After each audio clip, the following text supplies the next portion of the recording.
The answer is fuck you! You are finishing high school. So what, you want me to bust my ass? Get a diploma and a high-paying job so I can buy you all houses and shit while you lay around doing fuck all? I'm down for that. I'll pull my weight, but I'm not gonna be the fucking golden goose. Your job is school. School or leave. I'm Lip. I fucking knew since the day I was born that my brain was wired differently. The math formulas that make normal people want to kill themselves. To me, they're as easy as fucking breathing. So ever since high school, I've been tutoring, taking sats for other people. If it pays fast, I'll fucking do anything. And all these struggles and humiliations took place in the Southside of Chicago, a godforsaken place that even God has forgotten. I earned this little money from work-study, and before it could even warm up in my pocket, it was fucking thrown into the bottomless shithole of my family. In the end, this so-called genius can't even afford his own college tuition. That damn financial aid application might as well be a worthless scrap of paper by the time it reached my house. Who the fuck it cares? Look, this is my scholarship papers, okay? Look, I can't pay to go back to school this semester because of you guys. I'm sorry, we didn't know. I just had to take out a $5,000 cash advance, okay? Can you spot me a 20? Look, my credit is ruined because nobody told me about these goddamn fucking papers. That my life was a pile of shit, then love would definitely be the stinkiest, harnessed chunk in it. Karen was the first girl who really got to me back. Fuck. I really thought we were a goddamn match made in heaven. Two perfect pieces of shit. Both are smart enough, and both are messed up enough. The physical collisions and hormonal attraction made me indulge in it for a time. But turns out she was even crazier than me, even more goddamn devoid of a bottom line. She turned around and hooked up with my bastard dad, Frank. In the end, even the kid she had wasn't mine, and it was a Down syndrome baby. What the fuck, Karen? I thought you said it was mine. I screwed Timmy Wong as much as I screwed you. I never said it was your baby. You just wanted it to be. That thing's always got that sick sense of humor. After that, Karen completely fell apart from postpartum depression and self-loathing. She left the South Side not long after. At the lowest point of my life, Mandy barged into my life. Her love was so pure it was terrifying, and so intense it burned. When I was giving up on myself and planning to drop out of school entirely, she risked everything to forge a full set of college application materials for me, all just to pull me out of the mire. Even Karen, who just came back, is not allowed to contact me. Yet I yelled at her for that, calling her a busybody. Wow, you're... What? I'm what? You're not my mother, you're not in charge of who I talk to, and you're sure as shit not in charge of if I go to college! But no matter how much of a jerk I was, she would always forgive me unconditionally. When Karen came back briefly, trying to mess up my life again, Mandy solved the problem in the Milkovich family's way. She ran Karen over with her car, almost killing her. When I found out the truth, I broke things off with Mandy completely. I fucking can't accept it, destroying others under the banner of love. This is insane. You know what? Don't sweat it. We were done before you got here. This is Kenyatta. He's my date. Time passed in the blink of an eye, and before I knew it, it was my high school graduation day. That night, the whole family cheered for me. I also became the only one among the 6 siblings to get a high school diploma. But the real surprise came the next day. I received an acceptance letter from MIT. Coming to MIT, it felt like I just stumbled into another whole new world. Everyone here is so well dressed, as if they were born without ever getting a speck of dirt on them.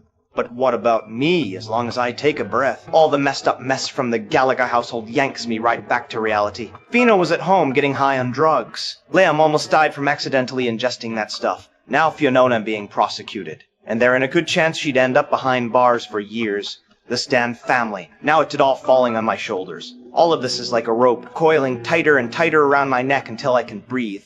I'm not guilty! Liam almost died! And that was you! All fucking you! Your coke, your boyfriend, your fucked up life! It's not mine! Alright? I needed an escape, even if it was just a momentary one, and it was precisely at this time that I got involved with Amanda, the wealthy girl. She took me to high-end restaurants and celebrity parties, opening a door I had never even dared to dream of. Behind that door lay the hope of breaking free from the cage of my social class. But the more alluring that hope was, the more intense the sense of fragmentation became. I fucking can't fit in at all, and I can't suppress the chaos in my heart, so much so that on the first day I met that female professor, I was deeply attracted to her. What are you doing? I mean, well, why take such an interest? It's my job to take an interest in my students. I'm not sure what you think you're doing, but there's a policy against fraternizing with your professors. I don't want to fraternize. I want to fuck you. Professor Helen, a married woman more than 10 years older than me, has this damn charm that can see right through people. All the messy thoughts in my head, those little street smarts I picked up, scrabbling for a living in the South District. She not only gets them all, but she even fucking appreciates them. For a guy like me, it was the first time someone could keep up with my mind, even outpace me that feeling. This feeling, it's simply a deadly drug. Yet our relationship was like a time bomb, and it was only a matter of time before it exploded. We all knew in our hearts that, sure enough, this underground romance was finally exposed by Amanda. She posted the intimate photos of Helen and me on the campus website. Overnight, Helen was ruined, while I plunged into a carnival of self-destruction, turning my life into a scorched wasteland. When I showed up to class drunk, I vented my resentment at Professor Yoon's. All the resentment and anger that had built up for who knows how long was finally vented out.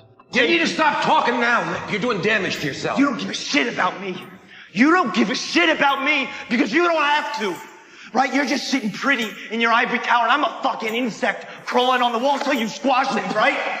What, because that makes you feel fucking powerful? Because you fucked up your own life and you fucking hate yourself for it.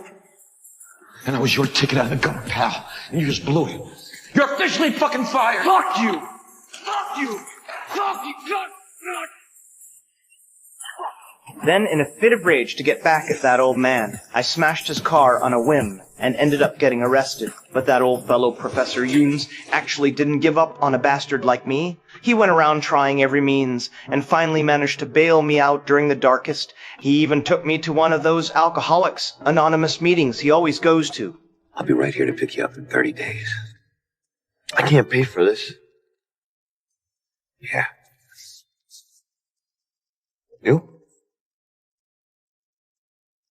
Get your ass out of my car.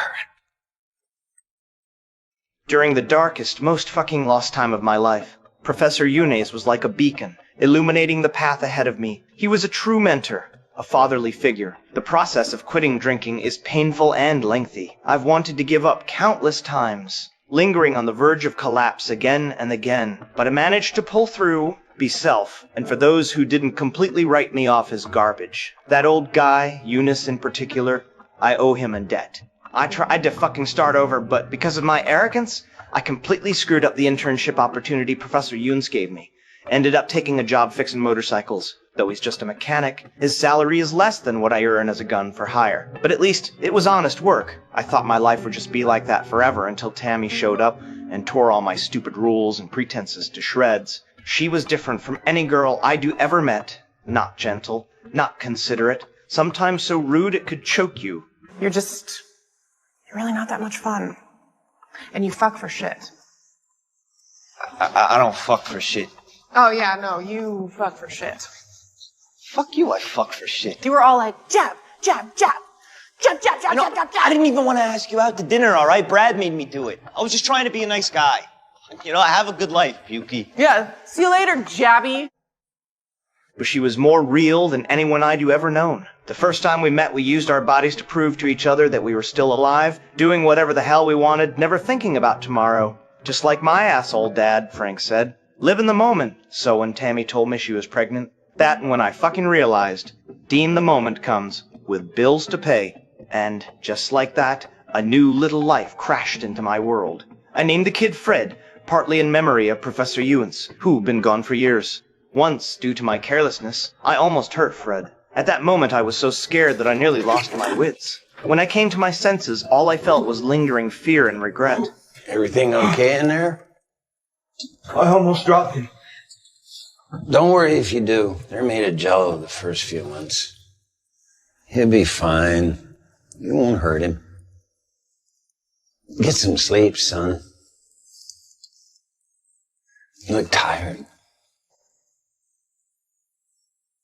Staring at that tiny life, I felt a responsibility like never before. I wasn't that boy anymore who turned to booze and fists when things got hard. I learned to talk, to compromise, to support. Being a dad isn't easy, especially in this goddamn Southside tuning like playing life on nightmare mode. But the more it is like this, the more I want to be their reliance.